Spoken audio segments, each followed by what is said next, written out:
اعوذ باللہ من الشیطان الرجیم بسم اللہ الرحمن الرحیم ان ينصركم الله فلا غالب لكم وَإِن يَخْذُلْكُمْ فَمَن ذَا الَّذِي يَنصُرُكُم مِّن بَعْدِهِ وَعَلَى اللَّهِ فَلْيَتَوَكَّلِ الْمُؤْمِنُونَ۔ السلام علیکم ورحمۃ اللہ وبرکاتہ۔ کیا حال ہے میری پیاری بہنوں کے؟ اللہ تعالیٰ آپ کو خوش رکھے، آباد رکھے، ماشاءاللہ۔ اللہ سبحانہ تعالیٰ توفیق دیے رکھے کہ ہم قرآن کو قطرہ قطرہ کر کے اپنے اندر جذب کریں، اور اللہ تعالیٰ یہ توفیق دے کہ ہم اس کے احکام پر عمل کریں۔ رب اشرح لی صدری ویسر لی امری واحلل عقدۃ من لسانی یفقہوا قولی ربنا زدنا علما اللہم وفقنا لما تحب وترضى آمین۔ ایک بات یہ سمجھ لیں کہ، اور یہ ہمارے دلوں کے اندر جیسے نقش ہوتی ہے نا، نقش ہوئی ہونی چاہیے کہ اللہ سبحانہ و تعالیٰ نے قرآن کیوں اتارا، اس میں کچھ احکام کا ہم کو مکلف کیوں کیا، کسی چیز سے کیوں روکا، کیونکہ یہ چیزیں بچوں کے ذہن میں بھی آتی ہیں۔ اگر آپ لوگوں کو یہ پتہ ہوگا تو پھر آپ ان کو بھی تسلی دے سکیں گے نا۔ آپ نے یہ بتانا ہے، اور آپ کو خود بھی یہ پتہ ہونا چاہیے کہ اللہ سبحانہ و تعالیٰ ہمارا خالق، مالک، مدبر ہے، انتہائی شدید محبت کرتا ہے اپنی مخلوق سے، اور چونکہ اپنی مخلوق سے محبت کرتا ہے تو پھر ان کو فائدہ پہنچانے اور نقصان سے بچانے کے لیے کچھ چیزیں اللہ سبحانہ و تعالیٰ نے ہم پر لازم کر دیں، کیونکہ اگر وہ ہماری مرضی پہ چھوڑتا تو پھر ہم وہ کبھی بھی نہ کرتے۔ اس کی مثال ایسے لیں کہ اگر اللہ تعالیٰ ہم کو کہہ دیتا کہ 30 دن کے روزے آپ نے پورے سال میں کسی بھی وقت رکھنے ہیں، بس 30 دن آپ نے پورے کرنے ہیں، اب یقین کریں ہم میں سے کوئی بھی پورا نہ کر سکتا۔ کیوں؟ کیونکہ جو ہمارے روزے ویسے رہ جاتے ہیں ہمارے پیریڈز کے دنوں کی وجہ سے، وہ ہم کیسے پورے کرتے ہیں بہنوں؟ ذرا سوچیں کتنی مشکل سے، وہ 6-7 دن بھی ہم کو بڑے مشکل لگتے ہیں، اور پورے ہوتے ہی نہیں اگلا رمضان آ جاتا ہے نا یہ بات۔ تو چونکہ اللہ سبحانہ تعالیٰ کو پتہ تھا کہ اگر وہ ہمارے اوپر چھوڑتے چوائس تو پھر کیا ہوتا، پھر ہم کبھی بھی وہ کام نہ کر سکتے، لیکن کچھ چیزیں لازم کر دیں۔ اب آپ اسکول کی مثال لیں، جیسے اسکول میں اگر ٹیچر کہہ دے کہ یہ بک آپ نے سال میں بس پڑھ لینی ہے خود سے ہی، کون سا اسٹوڈنٹ ہے جو اس بک کو ختم کرے گا؟ لیکن کیا ہوتا ہے، روز کا سبق ملتا ہے، روز کا ٹیسٹ ملتا ہے، اور پھر بچے اس بک کو سیکھ جاتے ہیں، کر جاتے ہیں وہ کام۔ کیوں؟ کیونکہ ان پر لازم کیا گیا تھا، ان کو کھلی چھٹی نہیں دی تھی۔ تو اس لیے جب آپ کلمہ پڑھتے ہیں نا، لا الہ الا اللہ محمد رسول اللہ، تو بس آپ ایک پیکٹ پہ، ایک عہد نامے پر سائن کر دیتے ہیں کہ اللہ تعالیٰ جو بھی ہم کو کہیں گے ہم وہ کریں گے، جس چیز سے روکیں گے ہم رکیں گے، ٹھیک ہے نا؟ تو اور یہ بات سمجھنی کہ اللہ تعالیٰ نے کیوں ہم پر لازم کیا ہے، کیونکہ اللہ تعالیٰ کو پتہ تھا کہ انہی کاموں کو کر کے ہم جنت تک پہنچ سکتے ہیں، لہٰذا آؤٹ آف ہز لو، اپنی شدید محبت کی وجہ سے اللہ تعالیٰ نے ہم پر وہ چیز لازم کی تاکہ ہم کامیاب ہو جائیں، ٹھیک ہے نا؟ جب یہ بات کچھ چیزیں پتہ ہونا اور دل میں پکی تسلی ہو، پکا، اس کو کہتے ہیں ایمان، آپ کا پکا ایمان ہو، تو پھر اس کے آگے کہانی چلتی ہے۔ نیکیوں کی کہانی چل نہیں سکتی جب تک دل کے اندر یہ بات بیٹھی نہ ہو، کیونکہ پھر کیا ہوتا ہے اگر یہ بات نہ ہو نا کہ اللہ تعالیٰ نے کیوں ہم کو نمازوں کا کہا ہے، کیوں ہم کو پردے کا کہا ہے، کیوں ہم کو روزے کا کہا ہے۔ اللہ سبحانہ تعالیٰ کو سب پتہ تھا کہاں گرمی زیادہ ہوتی ہے، پھر بھی پردہ کرنا ہے، اور ہر چیز کا۔ پھر آپ نیکیاں تسلی کے ساتھ اور ثابت قدمی کے ساتھ کر سکتے ہیں جب آپ اللہ تعالیٰ پر پورا یقین رکھتے ہیں کہ اللہ تعالیٰ نے ہمیں کامیاب کرنے کے لیے ہم کو فائدے کی چیزیں بتائی ہیں، جو ہم کریں گے تو ہم کو فائدہ ہوگا، اور نقصانوں سے بچایا ہے کہ ان چیزوں سے بچیں گے تو نقصان سے بچ جائیں گے۔ چلیں آج کا سبق شروع کرتے ہیں۔ آج سورہ آل عمران کی آیت نمبر 160 ہے، ایک ہی آیت پڑھیں گے تاکہ ذرا تسلی ہو جائے۔ اعوذ باللہ من الشیطان الرجیم، بسم اللہ الرحمن الرحیم۔ ان، اگر، ینصر مدد کرے، کم تم سب کی، اللہ اللہ تعالیٰ۔ میں نے آپ کو کیا بتایا، اگر کسی اسم کے آخر میں ضمہ لگی ہو، رف لگی ہو، تو اس کو وہ جملے کے بیچ میں فاعل ہوتا ہے۔ دیکھیں اللہ لکھا ہوا نا، اس کا مطلب ہے اس جملے میں اللہ سبحانہ و تعالیٰ کوئی کام کر رہے ہیں، یہ فاعل ہیں۔ مدد کون کرے گا؟ اللہ تعالیٰ، ٹھیک ہے نا۔ کس کی مدد کرے گا؟ کم، تم سب کی، ٹھیک ہے۔ سو فعل کیا ہے؟ نصرہ فعل ہے، اور کم مدد کرنے والا کون ہے؟ اللہ تعالیٰ۔ کس کی مدد کی جا رہی ہے؟ تم سب کی، ٹھیک۔ فلا تو نہ، غالبا، غالب کس کے وزن پر ہے؟ فاعل کے وزن پر، یعنی ڈوئر، تو نہیں ہے کوئی غالب آنے والا، ٹھیک ہے۔ لکم تم پر، یعنی کوئی تم پر غالب نہیں آ سکتا۔ وَإِن اور اگر، یخذل وہ رسوا کر دے، وہ بے یار و مددگار چھوڑ دے، خادلہ سے ہے، کم تم سب کو، فمن تو کون، ذا وہ ہے، الذی وہ جو، ینصرکم جو مدد کرے تمہاری، من بعدہ اس کے بعد، وعلی اور اوپر، اللہ اللہ کے، فل پس چاہیے، یہ لام جو ہے نا چاہیے کے لیے، بس چاہیے، یتوکل توکل کرے، واو کاف لام سے۔ توکل کا مطلب آپ سمجھ لیں، میں آپ کو بتاتی ہوں۔ توکل کا مطلب ہے کہ اللہ پہ بھروسہ کرنا، ٹھیک ہے، بھروسہ کرنے کو کہتے ہیں توکل کو۔ اور آپ اصطلاحی معنی توکل کا کیا لیتے ہیں کہ آپ اپنی بھرپور کوشش کرتے ہیں اپنے جسم کے ساتھ، اپنی صلاحیت کے ساتھ، کسی بھی کام کے لیے جو آپ کو چاہیے کرنا، لیکن دل میں آپ کا پکا ایمان ہوتا ہے کہ اللہ سبحانہ و تعالیٰ ہی میری مدد کرے گا تو میں یہ کام کر سکوں گی، یہ توکل ہے۔ آپ اپنی پوری کوشش کرتے ہیں اور اللہ تعالیٰ سے کہتے ہیں اللہ تعالیٰ توفیق دینے والے اور اس کام کو کمپلیٹ کروانے والے صرف آپ ہیں۔ ایسا نہیں، توکل کا یہ مطلب نہیں ہوتا کہ آپ گھر میں بیٹھ جائیں اور کہیں اللہ تعالیٰ روزی ہمارے گھر میں آ جائے، میں نے توکل کیا ہوا ہے اللہ تعالیٰ گھر میں بیٹھے بیٹھے مجھے دے دے گا۔ نو، اونٹ کو باندھو اور پھر توکل کرو، یعنی کہ اونٹ کو بے مہار چھوڑ دو اور توکل کرو کہ یہ میرے پاس ہی کھڑا رہے گا، اللہ تعالیٰ اس کو کھڑا رکھے گا۔ نو، تو فل یا توکل، بس چاہیے کہ توکل کریں، کون؟ المؤمنون، ایمان والے۔ اب یہ آیات کس چیز کے بیچ میں آ رہی ہیں؟ احد کے بیک گراؤنڈ میں آ رہی ہیں، احد کی جنگ ہو رہی ہے۔ اصل میں اللہ سبحانہ تعالیٰ کے اوپر ہمارا یہ ایمان ہے کہ اگر اللہ تعالیٰ ہماری مدد کرے گا تو کوئی ایسا نہیں ہے کہ دشمن ہم پر غالب آ جائے، ہو ہی نہیں سکتا۔ بدر میں کتنے سارے لوگ تھے اور ان کا سامنا 313 لوگوں کا سامنا 1000 لوگوں نے کیا تھا، 3 دفعہ 3 گنا زیادہ لوگ تھے، نہ ان کے پاس ہتھیار تھے، نہ ان کے پاس سواریاں تھیں، نہ ان کے پاس شیلڈز تھیں، پھر بھی کس نے جتوایا؟ کس نے غالب کیا مسلمانوں کو؟ کس نے مسلمانوں کا رعب کافروں کے دلوں میں ڈالا؟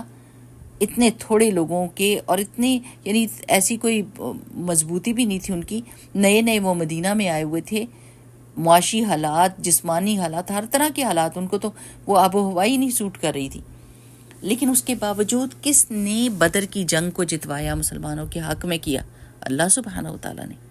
اگر اللہ تمہاری مدد کرے گا تو کوئی بھی غالب نہیں آ سکتا، لیکن اللہ کی مدد کے لیے کیا کیا چیزیں ضروری ہیں، یہ بات بہت کام کی ہے۔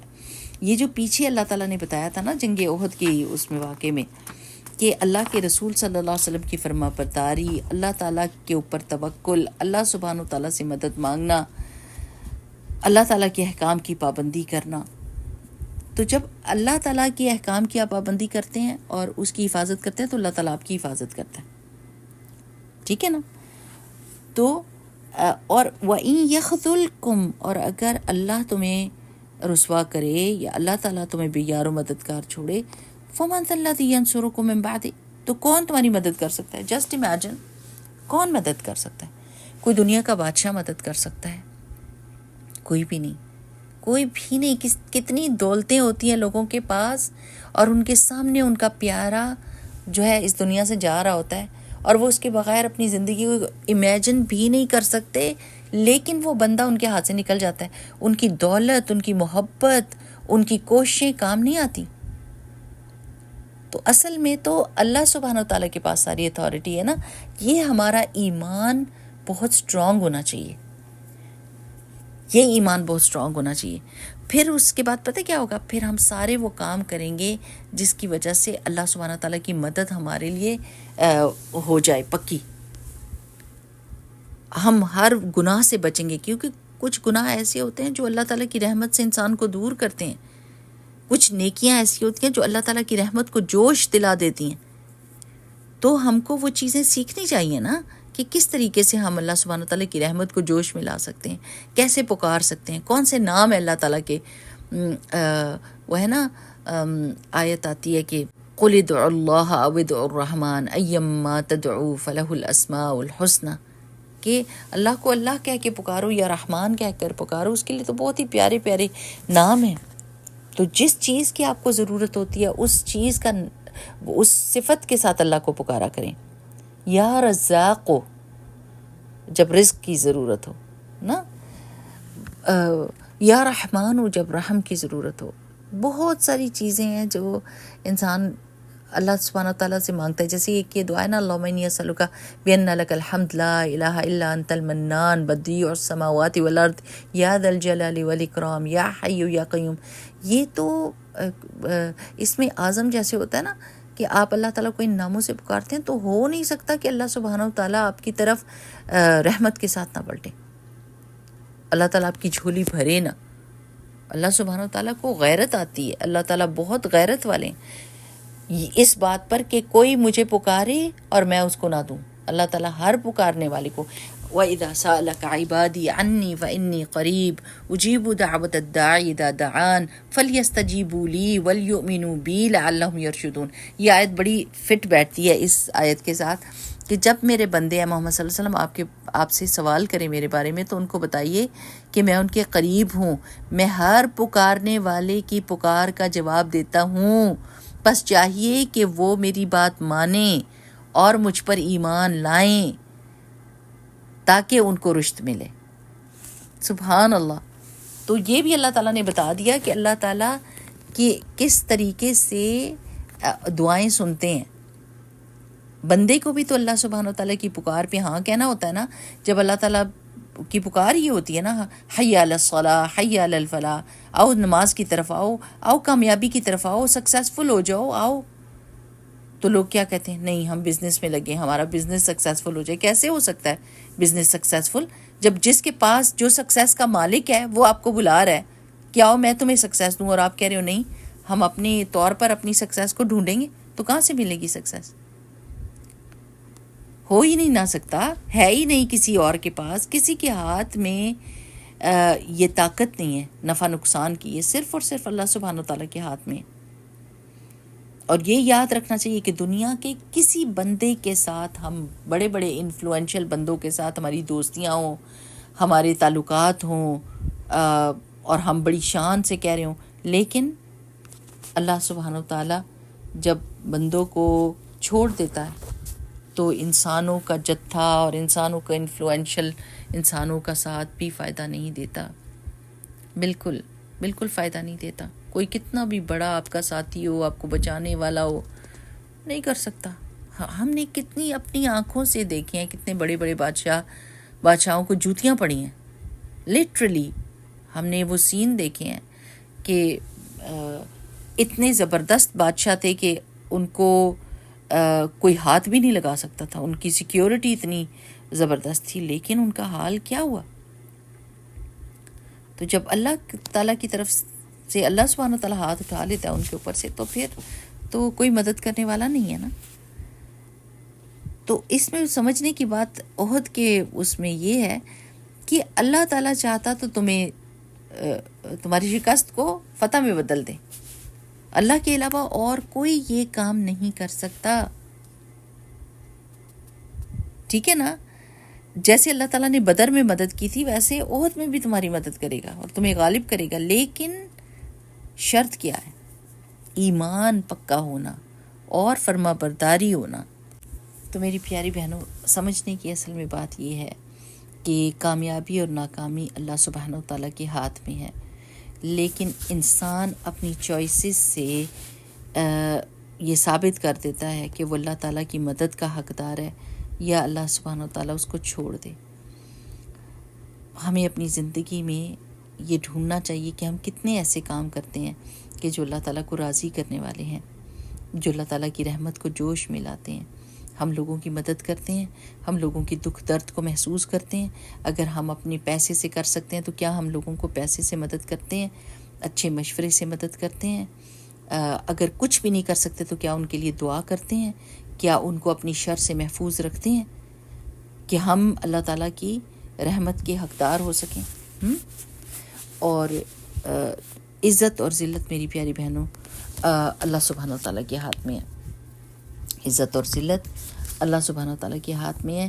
کبھی بھی دنیا والوں سے نہیں ڈرنا چاہیے کہ ہائے اگر ان لوگوں کی ہاں میں ہاں نہ ملائی اور ان کی بات نہ مانی تو ہم ناکام ہو جائیں گے یا پھر ہماری عزت نہیں ہوگی۔ بہت سارے لوگ ایسے کہتے ہیں اگر یہ سوشل سرکل ہم نے چھوڑ دیا تو ہم تو کچھ بھی نہیں ہیں۔ واٹ؟ سوشل سرکل کی وجہ سے آپ کو عزت ملی یا نہیں؟ اللہ تعالیٰ کی طرف سے عزت ہوتی ہے اور اللہ تعالیٰ کی طرف سے ذلت ہوتی ہے۔ بہت سے لوگ ایک میں نے بہت اچھا قول پڑھا تھا، اور اقوال زرعی نہیں ہوتے اس میں سے انہوں نے کہا کہ بہت سارے بادشاہ ایسے دیکھے ہیں جو اپنی خواہشات کے تابع ہوئے تو وہ فقیر ہو گئے، اور بہت سارے ایسے فقیر دیکھے جو صبر جنہوں نے کیا اور وہ بادشاہ بن گئے۔